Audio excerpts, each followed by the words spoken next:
అమ్మాయిలు పద్ధతి మోడర్న్ గా వేసుకోండి. నేను చెప్తా మోడర్న్ గా వేసుకోండి, స్లీవ్లెస్ వేసుకోండి, షార్ట్ వేసుకోండి, క్యూట్ గా వేసుకోండి. బాడీ నేచర్ కి ఆమె ఫ్యాషన్ డిజైనర్, నేను చెప్తా బాడీ నేచర్ కు తగ్గట్టు బట్టలు వేసుకోవాలి. మనకు చూడంగానే పక్కనున్న ఇంకో ఆడపిల్లకు కూడా యాక్ అనేలాగా ఉండకూడదు. కానీ నిజంగా చెబితే మారుతున్నారా? ఎవడు మారట్లే, మారారు కదా. నాకు నచ్చట్లేదు అంటే నీకు నచ్చకపోతే కళ్ళు మూసుకో అంటున్నారు. ఎవరైనా అదే చెప్తున్నారు. మేము వేసుకునేది మేము వేసుకుంటాం, మాకు ఇదే కంఫర్ట్, మేము ఇలానే ఉంటాం, మేము బీచ్కి పోయి బికినీలో వేసుకుంటాం, చీరలు కట్టుకోలేం కదా అంటున్నారు. వాళ్ళని మార్చగలరా మీరు? మార్చి కాంట్రవర్సీ తీసుకొచ్చి ఇలా న్యూస్ రేటింగ్ పెంచుకొని మనం కూర్చొని సొల్లు డిస్కషన్స్ పెట్టడం తప్ప నిజంగా వాళ్ళు మారుతారా? మారరు. మారాలా మారకూడదా చెప్పండి ఒకటి నాకు. వాళ్ళు మారాలా మారొద్దా? అది ఎక్కడి నుంచి మొదలవ్వాలి అని నేను అడుగుతున్నా.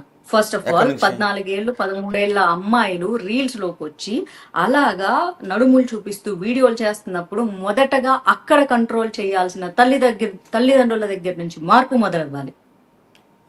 ఈ రీల్స్ లో ఇప్పుడు ఆయన హీరోయిన్ల గురించే మాట్లాడి ఉండుండొచ్చు, అలా వేసుకొని వెళ్తే ఇలాగా అసభ్యంగా ప్రవర్తిస్తున్నారని.